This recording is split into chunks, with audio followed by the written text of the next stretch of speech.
Welcome, jewelers. Welcome all. Another episode here. Episode number 3 of the Jewelers Podcast. As always, I got my great friends here, Guildmaster Squanchy and Guildmaster Agentic State with me here today. How you guys doing today? Doing good. Beautiful day out here in Texas. I Love it, can love uh, it. I can confirm that, as people know that me and Squanch are roommates and brothers, so enjoying the nice weather before summer comes around our way here. Good to hear, dude. Got a beautiful spring ahead of us. Today up in beautiful sunny Ohio. We're at 20 degrees and completely covered in the white stuff. Um, But guess I'm what? Jules sorry. Jules up. No worries, no worries, boys. Not your fault. But Jules up. We're feeling great. We got Crystal Vale just around the corner, and we got a lot to cover here today. We're gonna kick it off here actually with some Perilous Journey talk. I know it's ended briefly or ended recently, so we just want to discuss was Perilous Journey ultimately good for DFK? Was there any negatives that came about from it? Me personally, I think there was more positives. We saw a good amount of burn. Um, I know Agentic's going to get into the numbers a little bit about the percentages that were expected to come back and what actually did. But great effective burn in my opinion, as well as the new boosted heroes. I think give a lot of versatility to the tavern. Gives you something to eye out when you see that gold emblem in the corner. It's intriguing, you know what I mean? That plus 15 to 3 stats, plus 5 to 3 stats, plus 15 in all is huge in my opinion. And the briefly right after the heroes came back, you were seeing a pretty big price increase for those heroes. But I think a lot of people, uh, I know you were getting into the squanch, were dumping anything they could for Jewel here. What's your guys' opinions? Was this ultimately good for DFK? I think it was great. I think the Perilous Journey was great for DFK. I think it brought a lot of attention to it. I think we needed that hero burn big time. And I think that the devs did a good job with it. And overall, I think it was a good success for, yeah, well, for everybody but me. I only got 2 of my heroes back out of 10. But for the game as a whole, I think it did well. And yeah, I think you bring up a good point. It brings up extra meta in the tavern and makes the tavern a little bit more interesting again. And but I think right now, because everybody is so focused on getting Jewel, when everybody's doing one thing, you need to do the other. I think the play right now is buying some of these heroes that you can find for a good deal. But we'll get more into that later. What do you think about the Perilous Journey, Agentic? Um, yeah, it's definitely a good thing for DFK, and this is not just from like a hero burn perspective, raising hero prices, or seeing the PJ emblem increasing. So I've got some psychological principles of why this is ultimately good for DFK. Those that don't know, have a I have a background in psychology. I spent 6 figures of an education to get a PhD in it, and I'm going to explain what the devs may have been doing here, from a psychological standpoint, to build this game up. But first, I want to start off with the numbers here. We didn't see anything crazy. What was expected to burn pretty much burned. The expectation was that 44.2% of heroes survived. We actually saw 0.5% higher than that at 44.7, which led to a 22,614 heroes burned. Now, ultimately, why this is good for DFK and not just from a hero burn perspective, there are some terms here regarding human behavior called cognitive dissonance and investment model. So, cognitive dissonance, we're going to gather around the whiteboard here, is the state of having inconsistent thoughts or beliefs as it relates to your behavior or decisions. So, if you think of Perilous Journey and think of the thoughts and beliefs we had about DFK beforehand. and think about the decisions we have to make for Perilous Journey. If you relate this to some other scenarios, like say, like if you want to get into a fraternity and you have to go through some hazing, if you want to be a part of, a military unit, you have to go through some intense training. Research has found that the more intense the hazing is, the more committed you are to the fraternity, or the more intense the military training is, the more committed you are to your military unit. With PJ, this is kind of like a hazing in a sense, where we had to commit financial and sometimes emotional resources into the game, and we had to invest those resources, invest those emotions, with the belief that this is good for the game, this is good for us. All right, but it wasn't good for us. In fact, it wasn't good for most of us.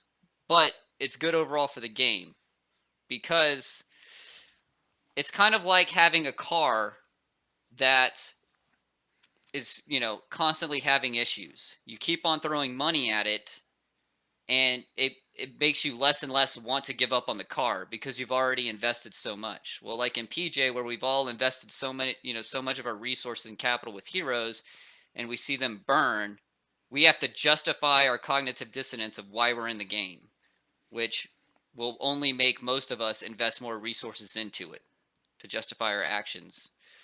So, in a sense, Perilous Journey is going to make everybody more committed to the game, whether they lost heroes or they got rewards for making it across.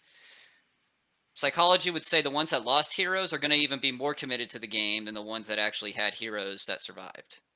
So that is why the Perilous Journey was so good for DFK, is it's going to build a devout, committed following.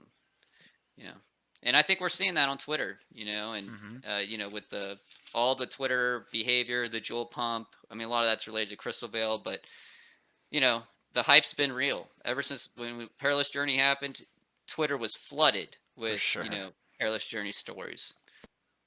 Yeah, and I think it was perfectly timed as well. Like to give us about 2 weeks or so after the Perilous Journey ended to just prep and the stuff they've released at the summit is amazing. You got the screenshots of the pets, the 1v1 duels, a little bit of a taste of the 3v3 um, PvP environment or PvE, excuse me, um, and to be able to build up that hype, build up everything that's coming, but also in the back of our minds, some of us lost some valuable heroes. I mean, me personally, I know you Agentic as well, didn't Yep. put too many into the journey, but Squanchy, man, I mean, you lost some good ones, and I know you were slightly upset at the beginning. I mean, you accepted that they were potentially could be lost by of course sending them on the trip, but it still hurts, you know what I mean? Whether you were ready for it or not, it still hurts regardless. Like you said, we're putting the capital in, and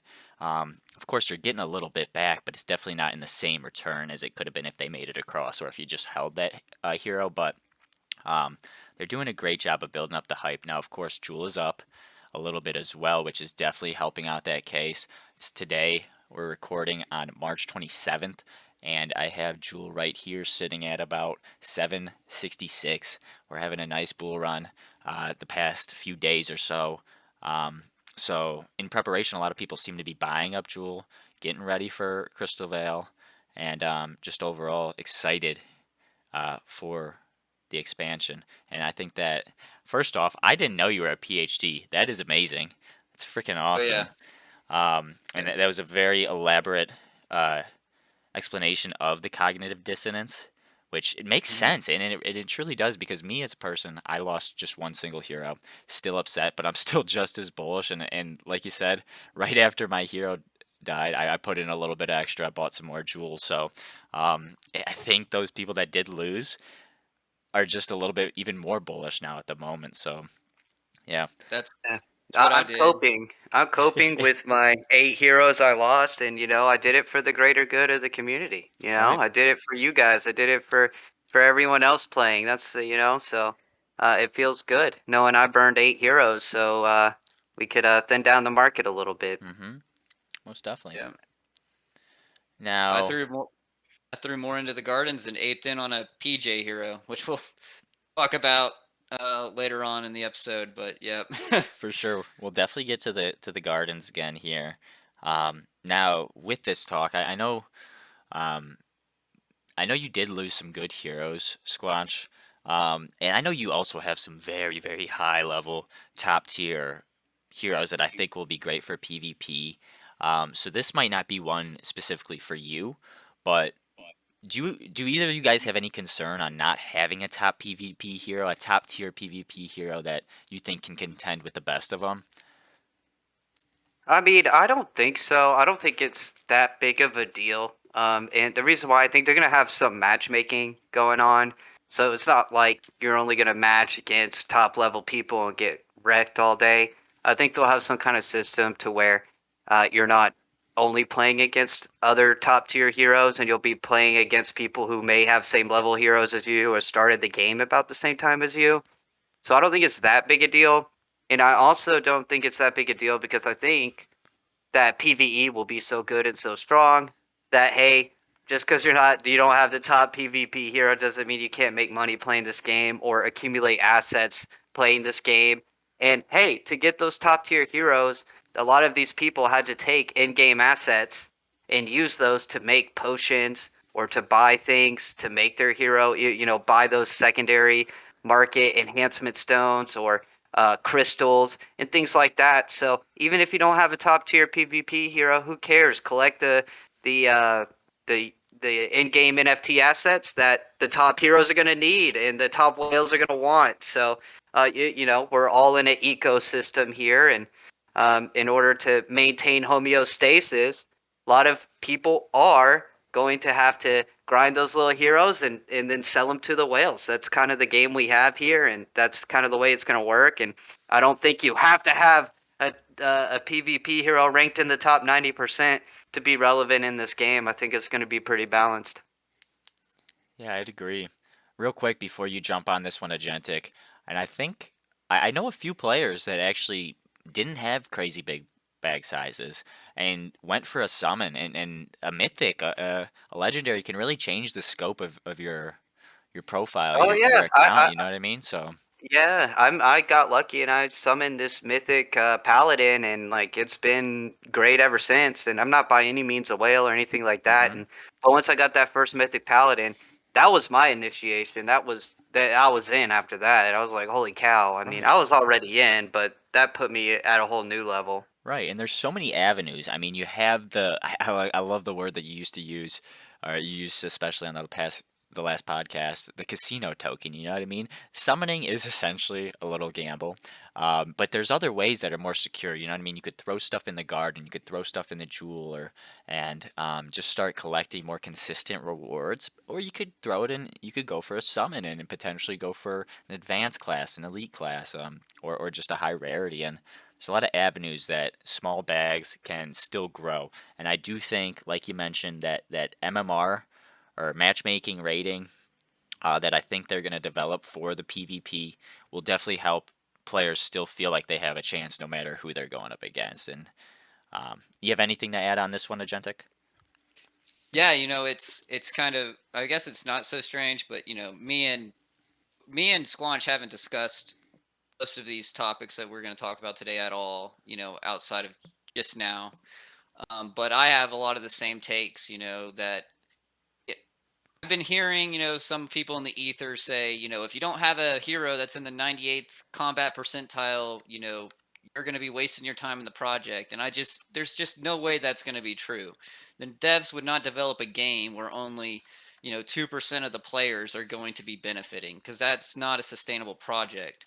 And like, Squanch said, the PvE quests, player versus environment quests, the main quest line, storyline quests, they're going to probably have lucrative rewards. There's going to be reasons to level up your heroes, even if they're not, in the 98th percentile of combat.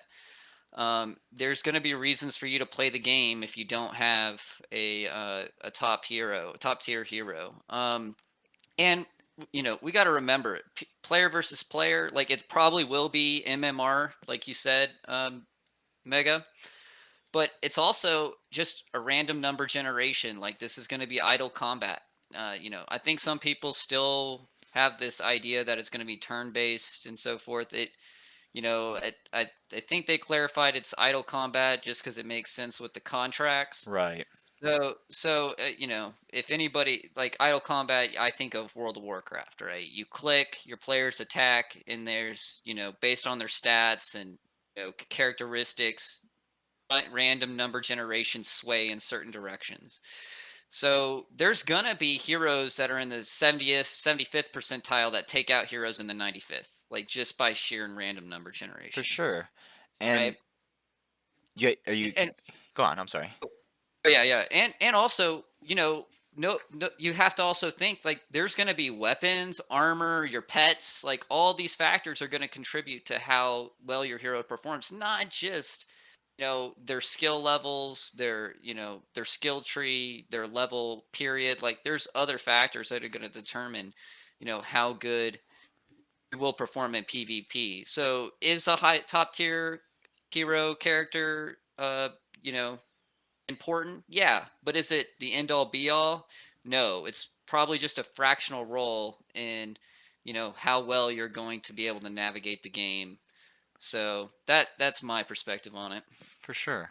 And I think that's huge because, I mean, everyone that has heroes that are competitive and strong, they're already bought in, you know what I mean? I don't think they're going anywhere, a lot of these people. I think with the way the team builds and consistently proves that they're an amazing team, I don't think those whales are going anywhere. So really what the PvP and PvE, I think the dev team's focus is on how we get these smaller size players into the game, still feel like they have a chance, still feel like they're earning from the game, um, and not losing those players. Because, like we said, I think these whales are going to remain around. They're excited for PvP just like we are, and they're not going anywhere. Um, now, let's see what I was going to add into that as well is the potential for how PvP and PvE could go.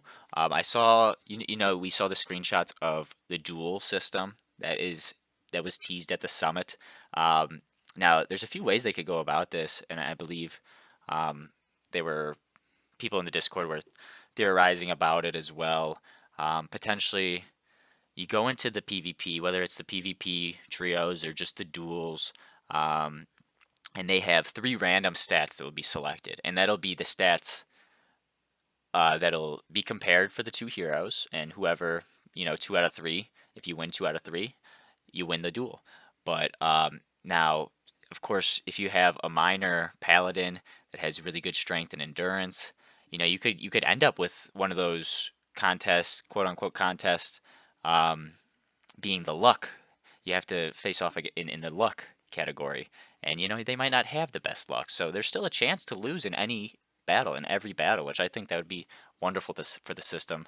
And like you mentioned, I don't think they'll be able to do turn by turn because of the way these contracts are, because of the way you kind of just click, let the contract go, collect the rewards when the contract's done. I think it's going to be similar from the quest standpoint. I think the PvP, PvE duels, I think those will be similar as well. So that was a great point you made there. Now, have any of you guys summoned yet with enhancement stones? That's going to be our next topic here. Yeah, I have. It's +5 to whatever. It's kind of cool, I guess. It's kind of like using a crystal, but as you're summoning.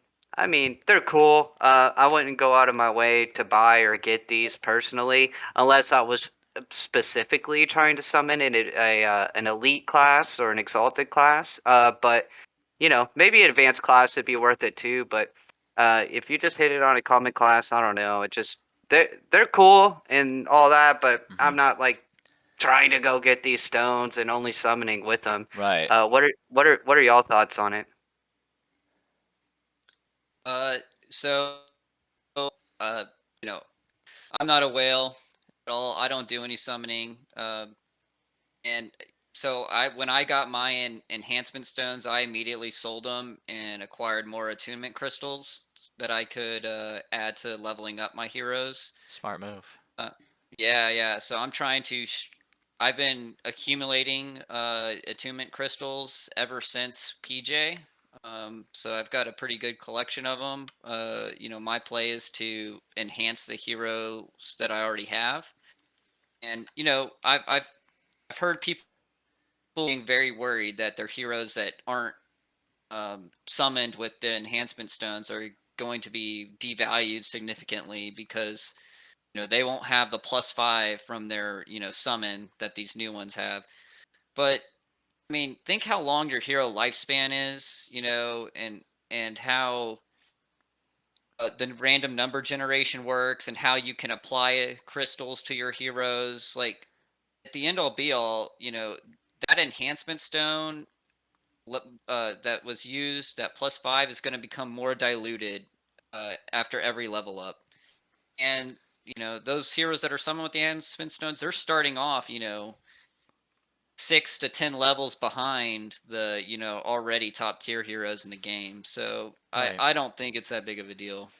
And in all honesty, it's kind of difficult to scope unless there's something I'm not aware of to scope out these heroes that were summoned with these stones. I mean, a +5 at level 1, it might be a little bit more noticeable between the level 1 stats, but let's say it was you get it up to level 5 eventually. Like you said, it's going to be a lot more diluted. You're not going to be able to tell as much. They might have one stat that's slightly above average, but it's not going to be as noticeable. I don't think it's going to devalue them, especially not in the long term. Maybe short term, I wouldn't say devalue heroes that aren't used, but increase the value of those heroes slightly that did take advantage of the enhancement stones. Now, I know you talked on it a little bit, Squanch. Do you think to summon, um, do you think it's almost a waste if you use it on like just a normal? I mean, obviously you could still be going for an advanced class, and miss out on the advanced class and end up with a common class. Do you think it's quote unquote a waste if you end up with a common hero with an enhancement stone, or I mean, still No, boost? yeah, it's not a waste at all, but I'm just not going out of my way to find heroes who are summoned with an enhancement stone, and I'm not going out of my way to gather more enhancement stones when I do my summons. Is what I'm getting at. Gotcha. But yeah, if I got them in my wallet or I've earned them, absolutely I'm using those when I summon. And I'm gonna try to save those for my, more delicate summons when I'm trying to target something more specific. Right. Yeah, no, I definitely see the thought process there. I overall though, it's a great idea to have all these other avenues to increase your heroes because as time goes on, you'll have so much versatility. Like one hero could have been leveled up with crystals 4 straight rounds, and it's got really nice Hmm. stats. One hero could be just base level and never used a crystal at all, and still have like never got rugged on a level up. You know what I mean? So there's just so much versatility. You never really know how a hero got to where it is, and it's pretty amazing. Now we're gonna switch gears here onto the on ramp that is absolutely amazing. I know we're all excited about it. I've tried it out personally. The on ramp in docks, in the game, to be able to just go straight from fiat to one currency, Harmony one currency, and in that sense, you'll just already have the one loaded onto your account and just be able to trade it for Jewel or whatever you may have. So, um, I know I'm not sure. I don't. You guys said you didn't fully go through buying one on the game yet. You guys have your own avenues. Oh Yeah, yeah, go ahead, Agentic. oh yeah, yeah. I messed around on looking at what steps it would take, but I didn't actually purchase it yet because I generally go in on when I get my paychecks. Is when I inject more into the game. But the one thing I noticed is that yeah, you got to put in a debit card number, right? Hmm. Well, I've already been getting into the game by getting a third of my direct deposit deposited straight into Coinbase and making it immediately tradable. And then typically what I do is I convert, my Coinbase USDC into DOT and then transfer DOT over to Gate.io, then trade that DOT into Harmony 1, and then back over to MetaMask. With this on-ramp, from what I saw, is that you have to connect it to a Harmony wallet. You can't just buy it directly onto your MetaMask. So for my example, I would have to purchase the one on the on-ramp, and then it would go to my Gate.io wallet, and then from there I can send it to my MetaMask. So I do have less conversions, which in the which could save on taxes. So that's advantageous, and that's one reason I may actually look into it Hmm. and actually do it, is for the saving on taxes through conversion. Uh, but it helps introduce people to the game, because I know we were talking about this earlier pre-podcast, that it's a it's a fucking nightmare to try to teach someone how to get their money onto the game, before this on ramp was created. Right. It really is. And one thing I want to let you know, Agentic, is I could help you because I have the MetaMask wallet extension on my Google Chrome, and I also have the Harmony wallet extension. So what this does is you can get the same, obviously your 12-word phrase, you'll log in with it onto Harmony, and there's just a quick switch of a button where you switch to Ethereum address and right back to the one address. So the great thing, or I guess the unique thing about Harmony, is you have the OX address and then you have the one dot dot dot address. Mhm. And with this extension, it's a quick switch of the button, and I personally did go to the docs and attempt to throw a little one straight from the docs with the on ramp, and it worked successfully. Only took me about 10 minutes for the full process. You do have to KYC, like Agentic mentioned. You will need a debit card. The next step after that, you will need a selfie as well as a comparison of your ID, or there's a few others, passport, and there's one other I can't remember at the moment, but you will have to KYC that way. But yeah, I was able to get it straight without having to send it to Gate.io or anything else like that. Just one transaction, and the one was straight on there, no taxes.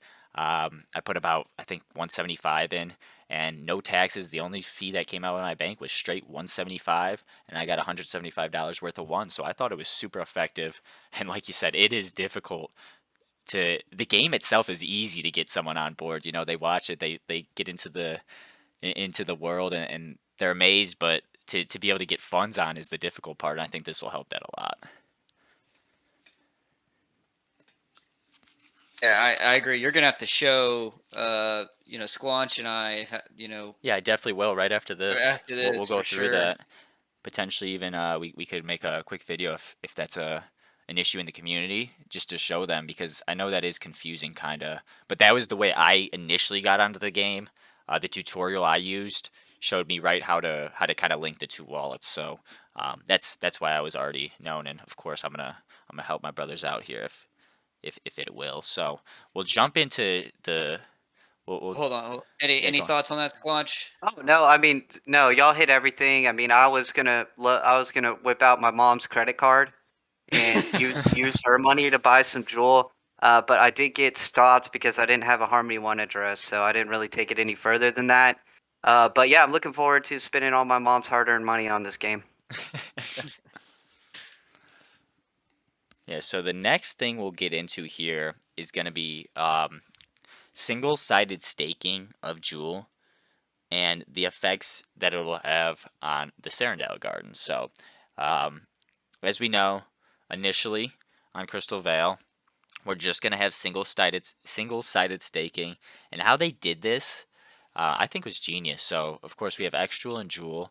So instead of just throwing your Jewel onto Crystal Vale and just like staking it like you would in the jeweler, instead we're going to make a liquidity pair. But it'll technically be single-sided because X Jewel and Jewel are equivalent. Um, the ratio I know is like 1.7 Joule equals 1 X Joule, but in essence they're equivalent. So what's your guys' plan? Are you gonna keep some funds on Serendale to take advantage of potentially higher APRs, or are you guys just gonna fully ape into the Crystal Vale single-sided staking? I mean, my strategy is pretty easy here. I already have a big old bag of, well, not big, but I have a bag of X Jewel. I'm just gonna take my X Jewel, convert half of that into Jewel, and then use that for the pool, and that's how I'm gonna do it originally. I think last podcast I said, oh, I'm gonna sell my crystal. I don't know. I think I'm just gonna hold the crystal too, and then use my garden rewards because I'll have garden rewards by then, and just pair my crystal and my Jewel garden rewards and refarm that. So kind of a compound strategy there. But really, that X Jewel pool, I mean, that's going to be like free money, in my opinion. And I think that I mean, we're already seeing it. Jewel's going to go up, man. This is just going to take away a lot of sell side pressure, as a lot of the Jewel will be staked earning crystal. So, I mean, you don't got to be a genius to figure out, well, a lot of people are going to be staking their Jewel. The price of Jewel is going to go up. There's going to be less sell orders. So, this is going to go up. Have some Jewel loose, have some Jewel ready to go. Always scale in and scale out. And if you had been scaling in under $6, you're feeling pretty damn good right now. So just scale in, scale out. That's always how I do it. And here, when we are in the Jewel X Jewel, I think this is a pretty good opportunity to take your bag and stake it and earn some good money and also get some good price appreciation too. So that's kind of how I'm playing it. How about you, Agentic? Yeah, so I'm torn on this. I don't have as big of a bag, as big as a wallet as Squanch. Like I said, I'm not the smallest wallet, but I'm definitely, some would consider Squanch a whale. Some people, would say mini whale. He's somewhere in that range, as much as modest as he tries to be. But I may take like my crystal airdrop, and then maybe my paycheck that I get on the 31st, and then put that, into just the X Jewel pair and just let it ride, see how long those high APRs last. And the biggest conflict with me is that I'm only getting 5% unlocked. So, and then the unlocked is going to take a year to unlock unless you mine it, but I don't have an army of miners to mine it. So it's a very long-term play. I almost lean like, is my money, is it more beneficial in the Serendale Gardens? And I'm not taking anything that I currently have in the gardens. I'm not moving it over to X Jewel. I'm not doing that. I'm earning a consistent good amount in the gardens, and I want to keep earning that liquid jewel. But I'm torn with deciding is, do I take my airdrop crystal and maybe just a 1 week or one bi-weekly worth of funds and just letting it ride in the crystal or the X jewel pair, and just seeing how much crystal I get during the first epoch. And that's what I'm contemplating on, if I should do it or not. I'm kind of torn.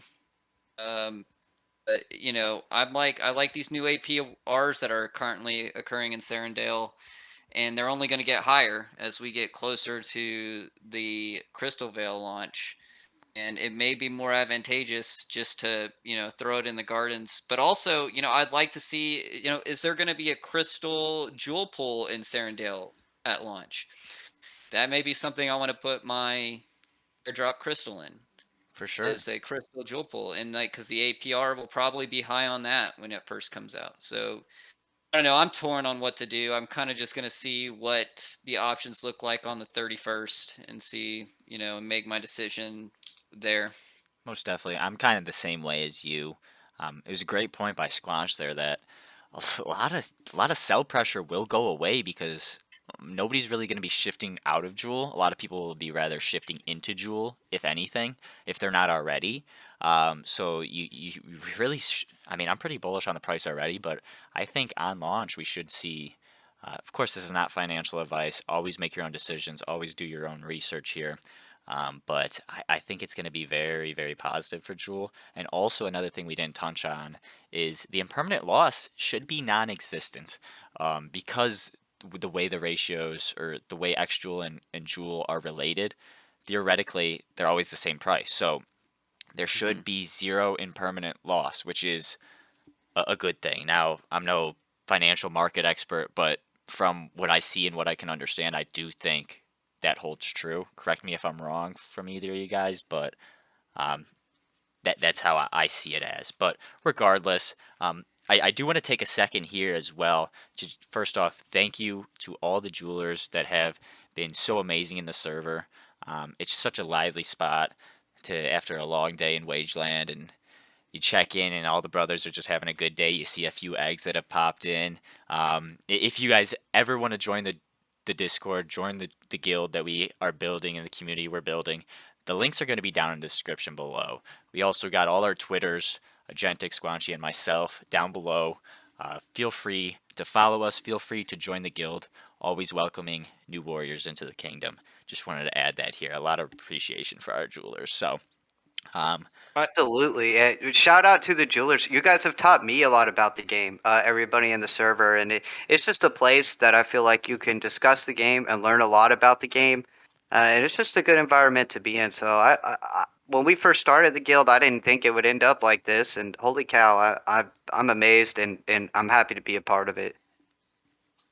I ditto everything. I've really found a server that I really like spending time in. It is definitely the most time spent on, Discord server that I'm involved in. But also, but going back to the Jewel X Jewel pair, one important thing to mention is not only will there be no impermanent loss, but the X Jewel that you're staking is also going to be earning interest. So it's almost kind of it's like you're getting double rewarded in a way. Not that you're earning 2x rewards, but you're earning the crystal rewards, for the staking, but then you're also earning the interest on X Jewel just for holding X Jewel. So that's another reason to possibly consider, putting money into the Jewel X Jewel, but of course not financial advice. of course. Most definitely. Now, we'll shift focus here just a little bit onto the land tourneys and land overall. Is it going to be a problem if you don't win land?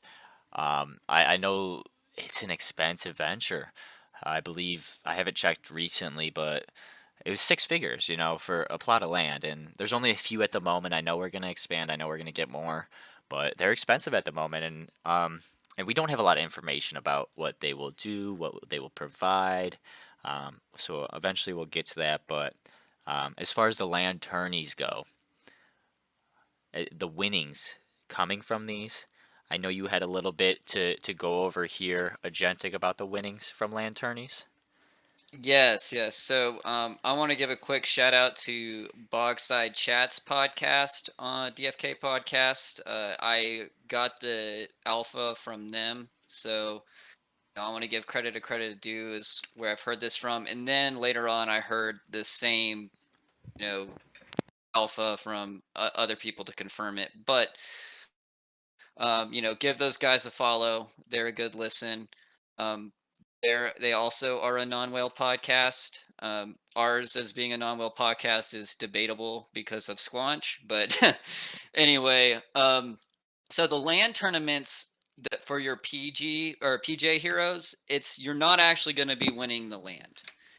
And yeah, I can understand why some people are going to be upset at this because some people, when they were doing their calculus to send their heroes over, were, considered heavily what heroes they were going to send over for the land tournaments, risking higher level heroes, so they could have a better shot at winning land. Well, what the devs have decided to do is that you're not going to win land in these land tourneys. What you're going to actually win is you're going to win the majority of jewel that is used to purchase the land. So the land will be auctioned off just like any other piece of land, but you will get a majority of the jewel from the sale. So if a land sells for 250,000 jewels, so to speak, if a piece of land sells for 250,000 jewel, you will be awarded over 125,000 jewel. So it's still a very lucrative prize.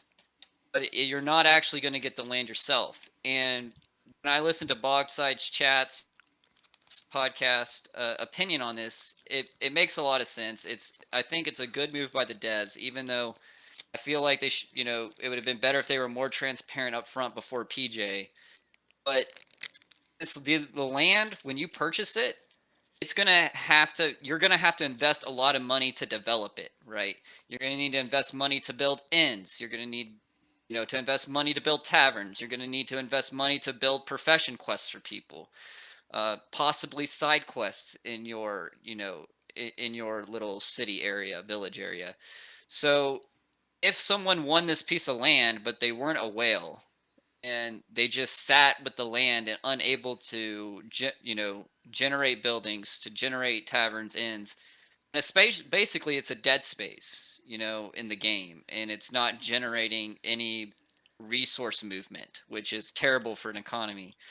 So it makes sense why they did it this way. I support the idea for the devs doing it this way, but I do think they should have been way more upfront about what you would actually be winning, because a lot of people made certain decisions on who to send on the Perilous Journey, thinking that they would have the opportunity to win land.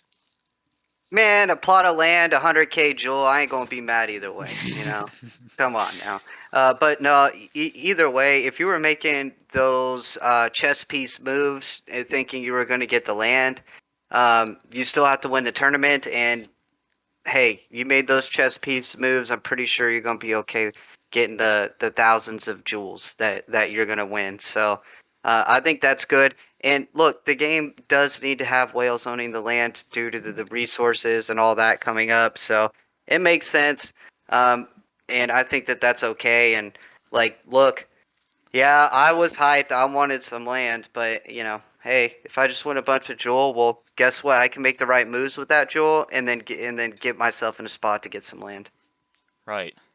Yeah, it's definitely not a negative move. I definitely understand where you're coming from, Agentic, about them potentially being more clear. But the weird thing about this is they're always developing. They're always changing. They're Right. always taking what we say. So you never know if they were even final on their decision back then. But I definitely get what you're saying. And yeah, no one's gonna be mad about getting 125,000 worth of jewel, even if it's not a full plot of land. You're already halfway there. So um, it would not be a bad thing at all. Yeah, I think, and this is just my opinion to everybody playing this game, is be ready to roll with the punches. All right, I've made decisions based off what the devs have said, and that was I bought a bunch of gold eggs early on. Well, not a bunch, but I bought a gold egg very, very, very early on when it was first released, thinking, oh, it's only going to be out a month or two. You can still buy gold eggs to this day. So hmm I was, a little, you know, butthurt, if you will. I was like, man, I thought this thing was going to be more rare and only available to like really early players. It is still available for sale, but just be ready. And every decision you make, you should definitely be factoring in the risk it could change. So just be ready for that, and always factor in that risk to when you're making decisions in this game. Because guess what? It's going to change as new data, as new things come out, and it is not always black and white as far as what's going to happen. Yeah, without a doubt. Did you have any final topics on this subject, Agentic? Yeah. I think I agree. The devs, like, they're gonna encounter, they're gonna get hyped and excited for their own ideas, but there's gonna be roadblocks that come up that they can't predict, or they didn't have the foresight to see, and they've got to have the flexibility to pivot on a dime to do what's best for the ecosystem. And unfortunately, sometimes some people are going to lose out on that, but they overall they've got to do what's best for the project, which is best for the majority, right? What's the hmm Star Trek quote? The needs of the many outweigh the needs of the few, or I'm butchering it, I'm sure, but that's the way it is. That's the way it should be. We're all invested in this, and we all need it to succeed. So, For sure. but good segue from Squanch into our next topic. Yeah, you mentioned the golden eggs and you preemptively buying a bunch. And it's definitely going to play out as we see pets are coming. And I know you got a bunch of eggs. I know Agentic has a bunch, and I know I've got a few myself as well. So I'm super excited for that. What's our speculation? What are we thinking? Well, look, I've been tweeting this out, and if you follow my Twitter, you guys already know I posted my thesis on this, and it was simple. People like pets. Buy the eggs before they hatch. It's not that complicated here. And like people are going to get hyped for this. So I've been accumulating eggs as I can. I've been buying them from friends, going on to the escrow, the Fox escrow, been buying some here and there, and also just grinding my freaking ass off trying to get these goddamn eggs. So I'm up to 15 now. I think the egg price looks healthy. And I think your blue, green, and gray eggs, all under 250 USD right now, are all buys. And I think that especially if you're looking to flip them after they hatch, I think they're all buys. I think there is going to be a period in time where these pets are extremely overvalued, and if you've been accumulating eggs, hey, this is going to be your chance to pounce. This is going to be your chance to sell some. I mean, don't sell them all because you might neck, because they might take off, and you might have sold one too cheap. But this is the game we play, and I'm definitely sticking to my strategy here of getting as many of these eggs as I can and flipping a few when they hatch and when everybody's a little too excited about them. Yeah, definitely. Yeah, if looking at what eggs costed, on Fox Escrow before the AVAC summit, uh, we were looking at floor eggs being around $100 to $115. Now a floor egg is $200, and so it's gone exponentially higher. We've got current floor for gray and blue eggs around somewhere between 200 to 220, green eggs at 230, yellow eggs at 370, gold eggs at 545. And all I gotta say is I'm so glad I purchased my gold egg 11 days before the AVAC summit. Oh my Because god. Dude, I want to that I want to real quick. I don't think I told you this vocally. Thank you Agentic for jumping on that because a day or two after I was like, "You know what? He's right. I'm throwing it. I had a little extra jewel. My miners have been going hard and I bought out the rest of the gold that I could and just bought it, you know. So I want to say thank you. Sorry for interrupting, but thank you oh so no. much. Yeah, I just figured, with the AVAC summit coming up, there was gonna be some pet alpha that would drop, and I know that the gold egg wasn't going to be purchasable forever, so the demand was going to be higher. And gold at that point had a good price ratio for jewel. Like you could get a hmm lot of gold for your jewel. So I was like, this is the time to do it. So I went and bid it and bought one gold egg, which I think the gold egg the devs have said that there is going to be something special about the gold egg, and this is pure speculation, but they have said for the most part these pets are going to benefit one hero that they're like working with or attuned with or whatever, but in some cases they may benefit the whole party. I think the gold egg is going to give a boost to the whole party. That is what I think is going to be unique about the gold egg, where the other eggs are going to just boost your individual heroes. Don't know, there's no site or anywhere that I got that information from. That is just, pure speculation. There's just got to be something special about the gold egg. Maybe it enhances more stats than the other ones. I don't know, but I think it's going to be a party, an overall party boost. No, I think that's a very, very fair assumption. Um, Super excited for more news, but Um, man, I'm gonna put it up on the screen. You guys might not be able to see it at the moment, but I'm gonna put it up on the screen for the viewers at home, and you'll see we have the panda. I mean, there's some interest. The little blue sprite guy. There's some interesting stuff. We're gonna be able. The penguin, of course. Um, Yeah, yeah, pets are cute. Buy them. Don't people be in the love middle pets. curve here.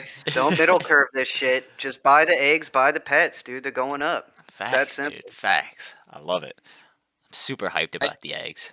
Go on. I definitely plan to buy a couple, depending on how many I find from here to the 31st.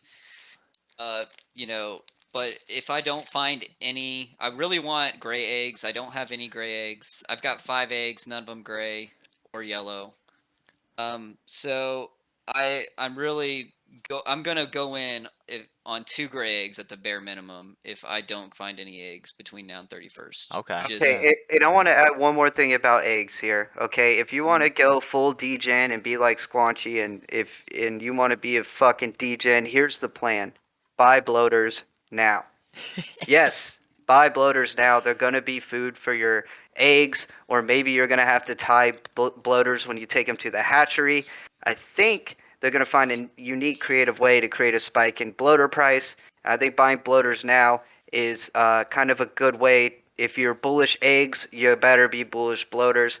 But that's total speculation because several months ago they were talking about how the bloaters could be pet eggs. Heard a little alpha drop there, but just keep that in mind too. Might not be a bad idea to scoop up some bloaters here. A lot of people are selling their bloaters for very cheap, trying to obtain that jewel so they can farm. So a lot of in-game assets going down right now, and I think bloaters and eggs could catch some hype.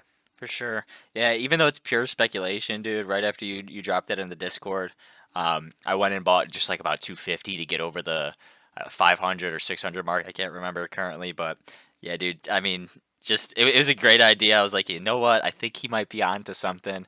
Whether it's food for one specific pet or a few or all, I think even later down the line, if it's not even related to pets, I think bloaters will have some sort of definitive use in a bullish case for them. Now, I know you said it was the last topic, but I got one more thing I want to add on to here. Do you think, um, I know there's going to be a hatching site of sorts. Do you think it's going to be, because obviously, like summoning, there's going to be a chance for rarity, as you can see by the borders on the picture, on the teaser of from the summit. I think there's going to be rarities, like similar to the mythic and legendary and such.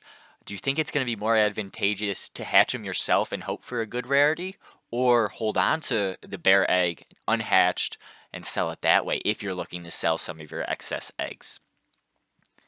I think, I mean, if the probabilities are anything like the heroes, in that it's a 1% chance you're going to get a mythic and like a 3% chance you're going to get a legendary, then I would say, selling the egg before it hatches it's a good way to hedge, right? If you think you got bad luck and you're not going to summon anything above a common, probably a good idea. You could probably hedge that and sell your egg a little bit higher than a common floor egg, I'd imagine.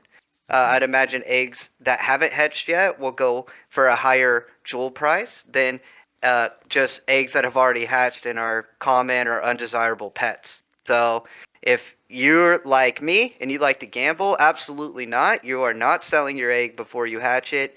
If you're a little bit more risk adverse, might be a good idea to sell your egg in case you get stuck with that common. But absolutely not my style. I'm hatching my eggs and hopefully hitting big like I have on some of these summons. I agree with Squanch's analysis there. If you are just wanting to sell your heroes, sell the eggs bare, but before they hatch. 'Cause, I mean, there's going to be an added incentive where people are going to want to hatch them themselves too, so Hmm. there will be added value to that. It's just fun. It's the Yeah. event, you know what I mean? The build up to hatching your egg. I mean, I've even heard some people in the community have like little rituals they do before summoning. Just funny stuff that My it's all gosh. conspiracy, dude. And it's just so fun to Hey, see. how about this? How about this, guys? Jewel goes to a new all-time high. Agentic will release a video of me doing my summon dance before I summon. Okay, all right. I run around the house. It's hilarious, but it works. I think that's an exclusive to just the household because I mean I've never seen that. I would be No, interested. no, no, no. Only the people who have lived here have witnessed. We need to see that. We need to get Jewel to the all-time high, and eventually it'll happen, I think. But man, that'd be awesome to see, dude. It's hilarious, but it works. So if I don't do my summon dance, I end up with a comment. So Yeah. He hit a mythic summoner, the last time he did it. So It's yeah, effective, dude. yeah. It's Yep. effective. Maybe I leak the summon dance to the Discord first so they can get the alpha and start doing the little dance before they summon. Little exclusive jewelers drop for him. I love it. Did you guys have any more you wanted to touch on with eggs, or should we move on here? I'm so excited for the eggs. I can't wait. One of the first eggs I got was one of the first 400 ever minted in the game. Damn. Yeah, Was that so I was first one of week the. or? It was, yeah, it was the first week of fishing, Let's or it go, was dude. very early on when it was just after with the wishing well quest, and I got a blue egg very early on. So I've been waiting on this patiently. So I'm super excited. Love it. Are you good on this topic, Agentic? Should we move on? Yeah, yeah. Well, I'm down to move on to the next topics on the show sheet. Perfect, perfect. And this was one um, you were super excited about, I believe. The Matic Mhm. expansion. I think we all are super excited, but um, the Matic expansion, uh, correct me if I'm wrong, but that's Polygon, right? Yes, that's correct. Perfect, perfect. So the question to, I know they teased on it a little bit in the Discord, not too much information, but they said they're already looking at another chain, probably down the line. You know, they got a lot to work on the Serendale and Crystal Vale sides, but to just know they're already thinking ahead is just a beautiful thing. Are you guys going to be front running? Do you guys already have any Matic? Um, are you guys what's your guys' game plan there? So Okay, I'll go first on this before one it, yeah. because I don't really have much to say on it other than I like what Agentic is going to say. We talked about this when I was brewing coffee the other day. I like what he has to say about it. But you know, overall here with Matic, I'm a chain hopper DeFi guy. I've been on all the chains. I freaking hate Matic. It's so trash. I prefer Matic over, or I mean, I'm sorry, I prefer Harmony over Matic. That's how ass Matic is. I don't like it. I don't think the DFK team should go anywhere near this chain. I think it's going to be a headache. But hey, if that's the decision they go with, they know more about blockchain than I do, and there's obviously a reason for it. But man, I am not excited about this one. I might move some funds over into a Matic Jewel pool. That might be pretty cool. Maybe even if they have one on Avalanche by then, I might be doing it over there. We'll see how it all plays out. But man, you know, I just hope Maddox Tech is improved, and or hopefully it was just the sketchy yield farms I was in. Maybe it was the way they wrote the code or something like that. But man, dude, Maddox is a rough one. And you know, feel free to leave a comment about your experience with Maddox because I'm curious to hear. I like hearing what everybody's experience is on another chain. And I'll tell you right now, Matic is terrible. But I've used AVAX several times, and I freaking love AVAX. So, Agreed. but we'll see how it goes over there. And I trust the team, much more over than my own personal experience in Matic. Just dabbing around with a few Andre shady apps, so or DApps I should call them.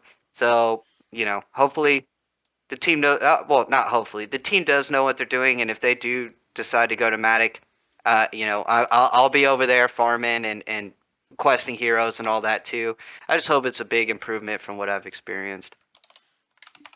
So okay, the team is not, what. First of all, they're going to test run Matic on Crystal Vale. So this is not, if you've been paying very close attention to the AMAs, they had leaked that they were in talks with Phantom and Matic on chain expansion, and Okay. that they were farther along in talks with Matic. So this did not shock me whatsoever when I saw it, but it was exciting to see that they are moving this far along. They said that I believe that they are going to test some mini games in Crystal Vale on Matic. So they're gonna it's gonna get a test run.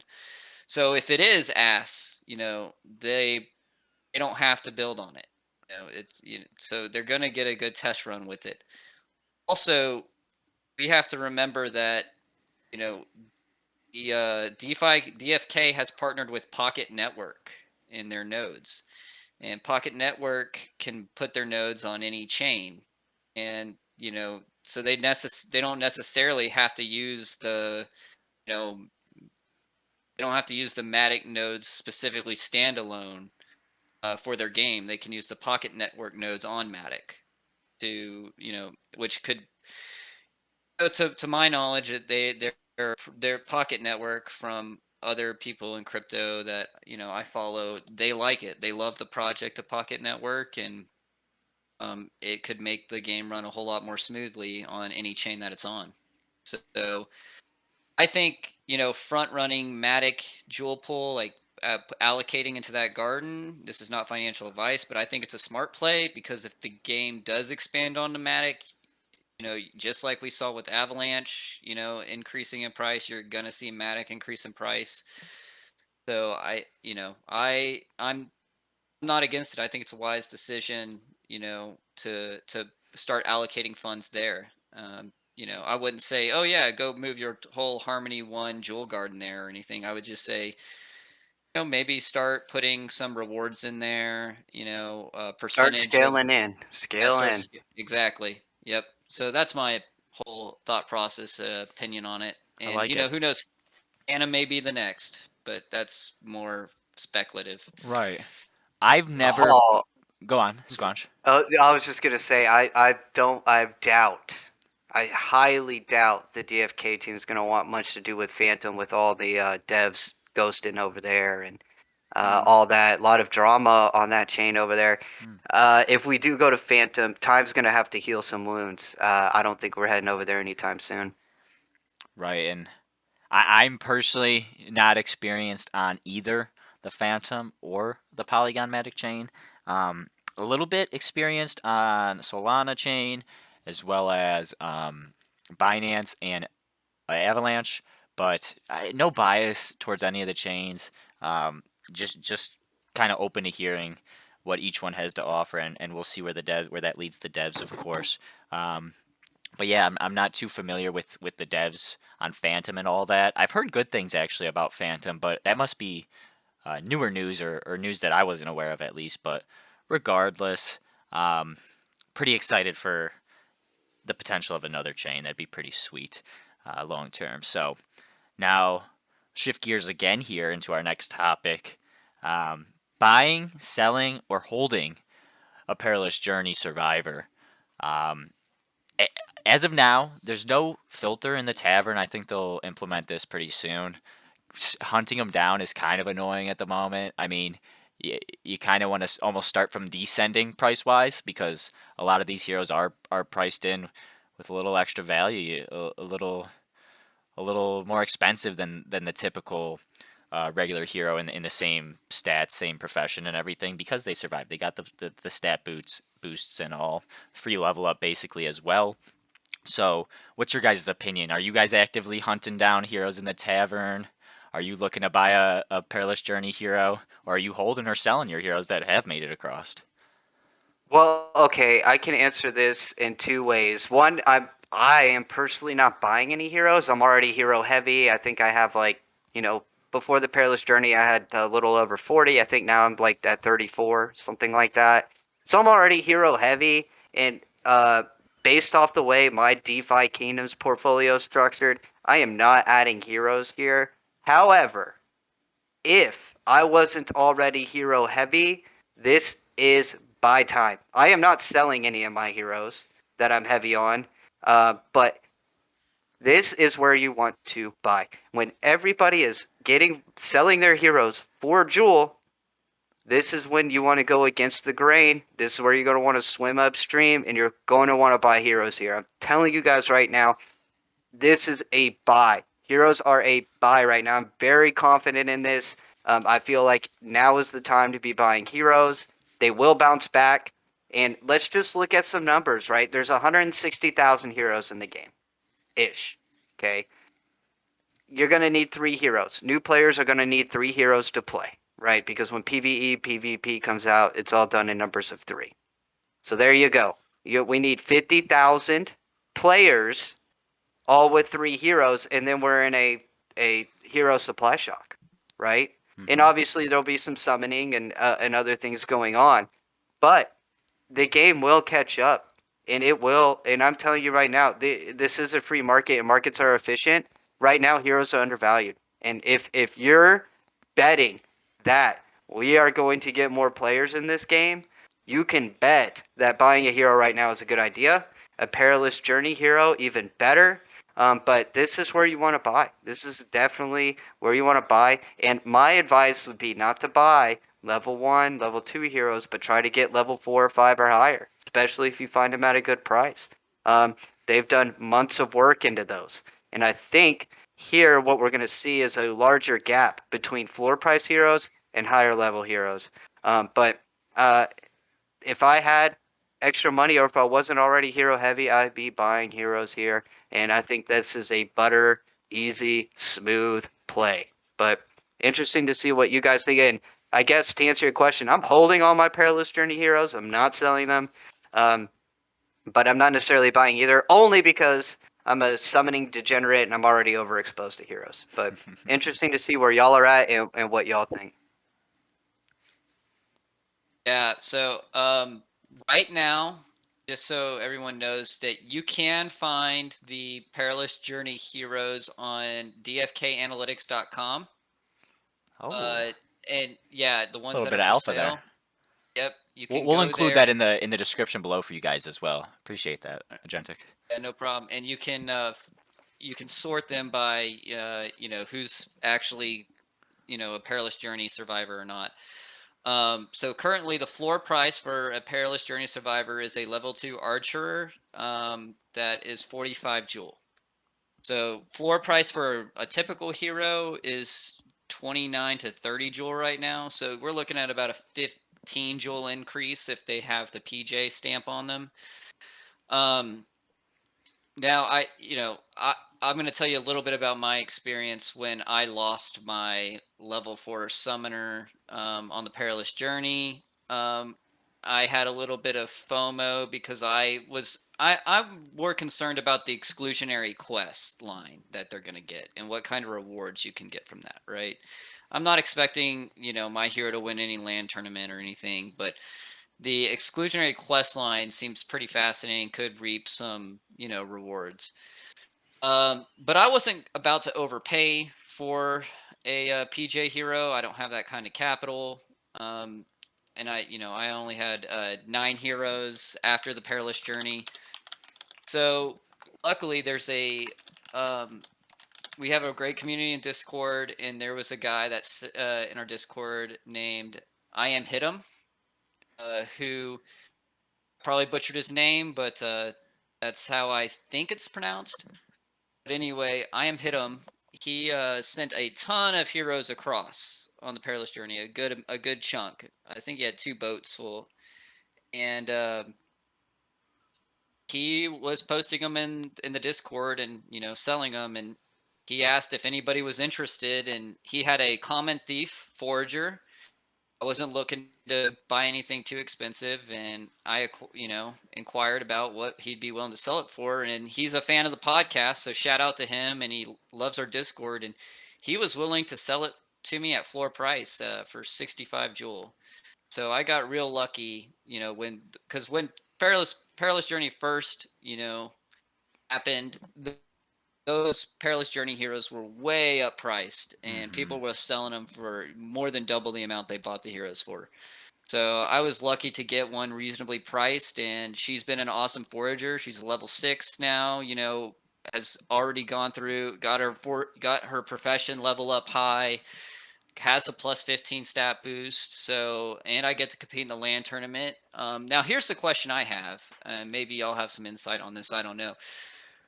Because I bought the PJ hero, do I get the rewards that the PJ hero gets, like with the crystal airdrop, the raffles? Is that attached to the hero or to the wallet? Because That's a good question. I'd ask that in the DFK Discord and see what they say. Yeah, I'm not quite sure either. Yeah, because when I go to the docs, it shows that I have a survivor and that these are the rewards I'll get. Well, dude, if you could buy PJ heroes now and get the rewards, holy cow, they're definitely underpriced. Oof, yeah. Yep. I'm So, already intrigued. I'm glad to hear you got your hands on one, especially at such value too. Shout out, I Am Hitum. But yeah, I'm definitely intrigued. I'm definitely hunting and scouring for one that I can find. I'm not looking for anything crazy. Probably a sub 75, sub 100 purchase in I Jewel. say we try to get the answer to that and post that in the description of this video, so For that sure. way people will have an answer to that. So I think that's good. But talking about our viewers and everything, we are approaching like an hour and 10 minutes here, guys. So I know we still have quite a few topics, but I say we rapid fire these and try to get our podcast at target time if we can. For sure. Good looks Sure. on that, Squanch. So let's jump into the new classes. Exciting stuff. I'll throw the graphics up here. We got one of them still hidden, so still some speculation. We got the Seer and we got the Berserker. Which one are you guys more excited for? I like the Berserker. He already looks like an advanced class. I think he's pretty cool. I always prefer the tank fighting characters over the magic ones. That's always just been my style. So I'm excited for the Berserker. Definitely gonna ape into one. Um, I'm just curious to wonder if how the summoning's gonna work with them, and if is it the Berserker and Seer that you summon together to make the new advanced class they haven't revealed yet, or was the Berserker the advanced class, or the Seer is that the advanced class? So I don't know if we got confirmation that they're both basic, but Berserker seems like a pretty badass basic class if that's what it ends up being. Facts, dude. But Go on, Agentic. I'm sorry. okay, yeah, you're good. I've already revealed I'm a fan of magic classes, and so I lean the Seer. Um, me and Squanch are brothers, but we kind of have different favoritism towards different types of heroes, and even in if we play RPG games, I was always playing magic characters, and he was always playing the physical ones. But yeah, I think the Seer looks awesome. I will want to get my hands on one when the prices drop on them, because I'm sure they're going to be overpriced as soon as Crystal Veil launches. But I do plan to get a Seer as a hero eventually. For sure. Yeah, I'm super excited about the Seer. I'm kind of leaning on the side of Agentic as well. I like the magic heroes. They're very interesting. Good point by Squanch as well. I don't think there is confirmation yet whether these are just both the basic classes or whether one or the other is advanced. Most people would assume that the mystery one would be the advanced class, but you never know. Berserker is pretty sweet and easily could be an advanced class, and I'd probably say the same for Seer as well. I do see the Berserker being more of a tank attack speed based hero. I think that'd be pretty sweet, and then the Seer, of course, being very magic ability power based. So that's very interesting. Super exciting to see, and hope we get a drop on the last class pretty soon. So But go on. real quick, I want to add this. Let's just assume that the Seer and the Berserker are basic class. When we combine those two in a summon, what do you think the advanced class is going to be?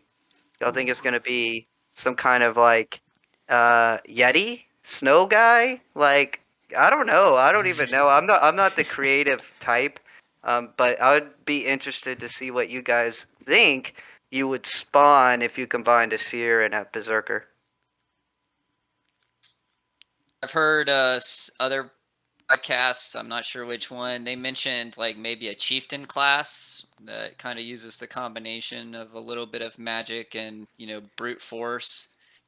Um, I'm not too familiar in like An assassin would be cool. culture, Nordic culture stuff. I never like got crazy into that, but I honestly don't really have a good guess. Yeah, I mean, I'd say the same.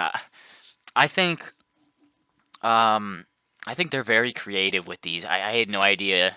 I mean, I've heard of a seer, but I really didn't even think of anything like that to be a class coming in. But as far as the berserker goes, I think that's pretty similar to like what we last discussed about like the Viking or barbarian.